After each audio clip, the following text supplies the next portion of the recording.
Hi. In the previous video, we talked about psychology as a science of mind and behavior.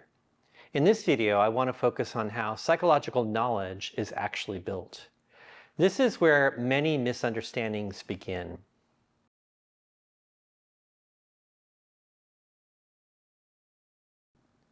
When you encounter psychology in the media, you usually encounter claims. Claims that research shows, demonstrates, or proves something about people. You might see headlines like, "Scientists discover the cause of anxiety," or "New study reveals what makes relationships succeed."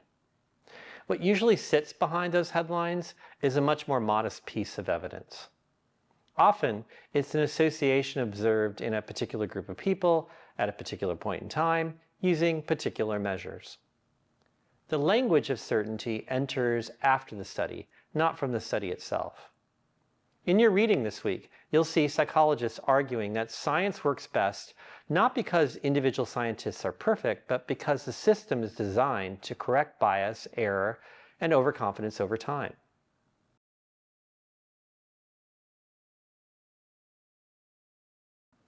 At its simplest, scientific reasoning follows a basic structure: claims, evidence, and inference. A claim is an assertion about how something works. Evidence consists of observations or data relevant to that claim. Inference is the judgment we make about what the evidence allows us to conclude. Each step involves judgment. None of them are automatic. Let's make this concrete. Imagine a researcher claims that students who spend more time on social media experience more anxiety.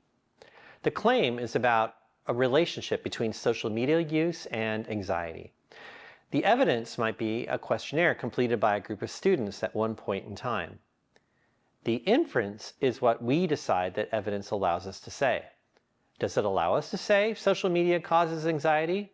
Does it allow us to say anxious students use social media more? Or does it allow us to say only that the two tend to occur together? The data themselves don't answer these questions automatically. The answers depend on reasoning. Let me now make this more concrete using a real example from contemporary psychology. In public discussions about technology and mental health, you'll often hear strong claims that social media is harming young people. Two psychologists who are frequently mentioned in this debate are Jonathan Haidt and Amy Orben. What's interesting is that they often look at overlapping bodies of evidence, yet arrive at different conclusions.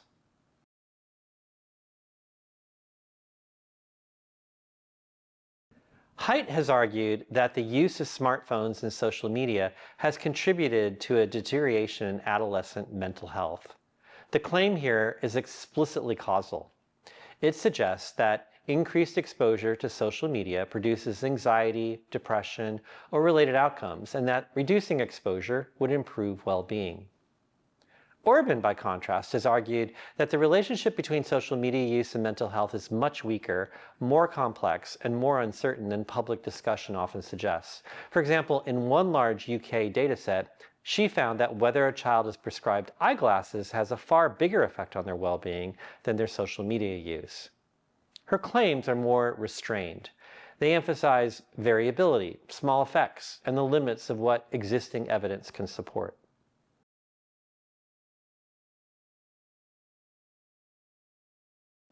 Importantly, both researchers are largely drawing on similar types of evidence. Much of the research in this area relies on self-report, measures of mental health, self-reported or estimated social media use, and large observational data sets. These studies often find associations between technology use and well-being, but the effects are typically small and sensitive to how both variables are measured. This matters because it means that disagreement is not simply about whether a relationship exists.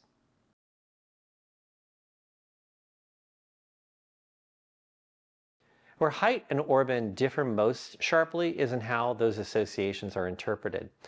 Haidt places more weight on temporal patterns and converging trends and is therefore willing to draw strong causal inferences. Orben places more weight on measurement limitations, alternative explanations, and the fragility of observed relationships, and therefore draws more cautious conclusions. This is a crucial point. Scientific disagreement here is not primarily about facts. It is about inference, about what the evidence justifies us in claiming.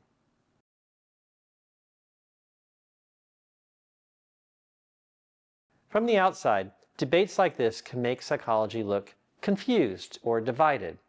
From the inside, they reveal something important. They show how the same evidence, filtered through different assumptions, can support different conclusions. Understanding this requires more than knowing what a study found. It requires understanding how claims are built from evidence. This is exactly the kind of reasoning this course is designed to develop.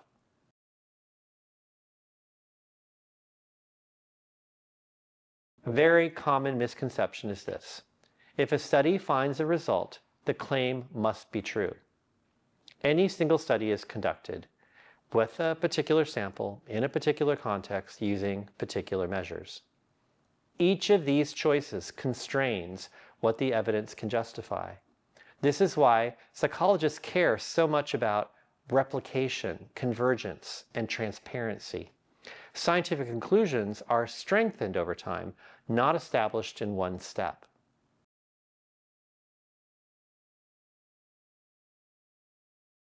One practical consequence of scientific reasoning is the requirement that claims be tied to operations.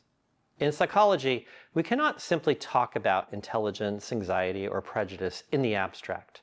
We have to specify how those concepts are being measured. This idea, often called operationism, is not about reducing psychology to numbers. It's about making claims precise enough that they can be evaluated, challenged, and improved. Without that discipline, disagreements in psychology become verbal rather than scientific. This idea will become central in the next part of the course, when we talk about measurement and construct validity.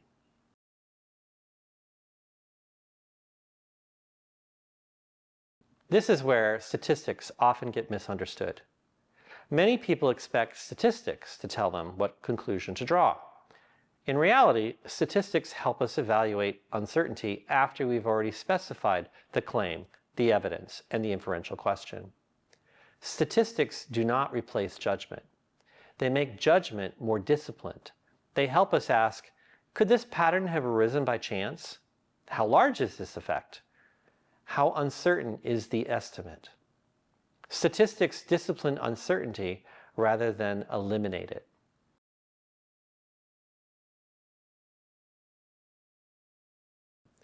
In the workshop this week, you will practice slowing down the jump from data to conclusion and asking a simple but powerful question. What exactly does this evidence justify us in claiming, and what does it not? That question will stay with you for the rest of the semester.